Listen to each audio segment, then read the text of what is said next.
अपर्णा यादव को मिला योगी आदित्यनाथ से सबसे बड़ा धोखा, क्योंकि एक समय में इसी योगी आदित्यनाथ के चेहरे पर समाजवादी पार्टी का साथ छोड़कर अपर्णा ने बीजेपी को बेहतर समझते हुए उनका साथ पकड़ा था।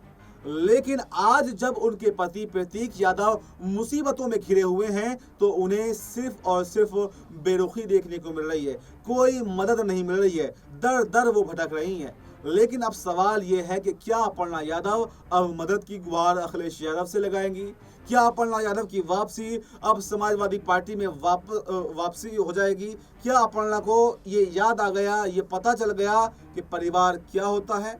क्योंकि एक समय जरूर ऐसा आता है जब आपको अपने ही लोग बुरे लगने लगते हैं, अपना ही परिवार बुरा लगने लगता है। लेकिन जब आप उस दौर से गुजरते हैं, उस हकीकत से गुजरते हैं कि दूसरे लोग तो आपका सिर्फ इस्तेमाल कर रहे हैं, जबकि परिवार हमेशा मुसीबत की घड़ी में आपके सुख दुख में आपके साथ खड़ा रहता है। और अब अपर्णा यादव का अगला कदम क्या होगा? क्या अभी भी वो योगी से ही गुहार लगाती रहेंगी, योगी की अगर कहें बातों में आती रहेंगी, या बहुत जल्द अपना फैसला लेकर अब वो समाजवादी पार्टी में आ जाएंगी?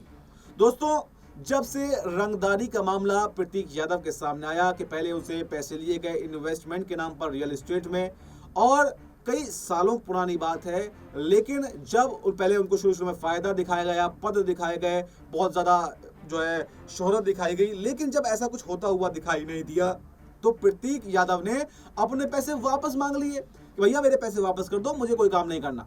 लेकिन जब उन्होंने पैसे मांगे तो उन जालसाजों ने, उन ठगों ने उल्टा प्रतीक यादव को फंसाने की कोशिश की, उनसे रंगदारी मांगी गई और उन्हें झूठे पॉक्सोकेट में फंसाने की कोशिश की गई कि तुम्हें सलाखों के पीछे भिजवा देंगे।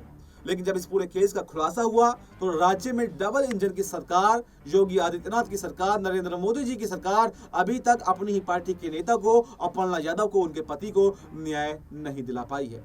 तो ऐसे में सवाल यह है कि अगर बीजेपी अपनी ही पार्टी के नेताओं को न्याय नहीं दिला सकती तो फिर आम आदमी का आखिर क्या होगा? वो बीजेपी जो ये दावे करती है सुरक्षा व्यवस्था उत्तर प्रदेश की सबसे अच्छी है, क्या यही सुरक्षा व्यवस्था है? क्या इसी को सुरक्षा व्यवस्था कहते हैं? इससे अच्छी सुरक्षा व्यवस्था तो समाजवादी पार्टी के जमाने में थी।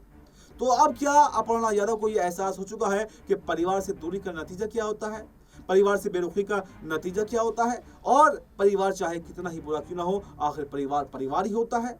और क्या अब अपर्णा यादव संग प्रतीक यादव की एंट्री समाजवादी पार्टी में होती हुई दिखाई देगी? और क्या अखिलेश यादव भी अपने भाई और अपनी जो है भाई की बहू को माफ कर देंगे और अब उनको कोई बड़ी जिम्मेदारी जो है वो समाजवादी पार्टी में सौंपते हुए दिखाई देंगे?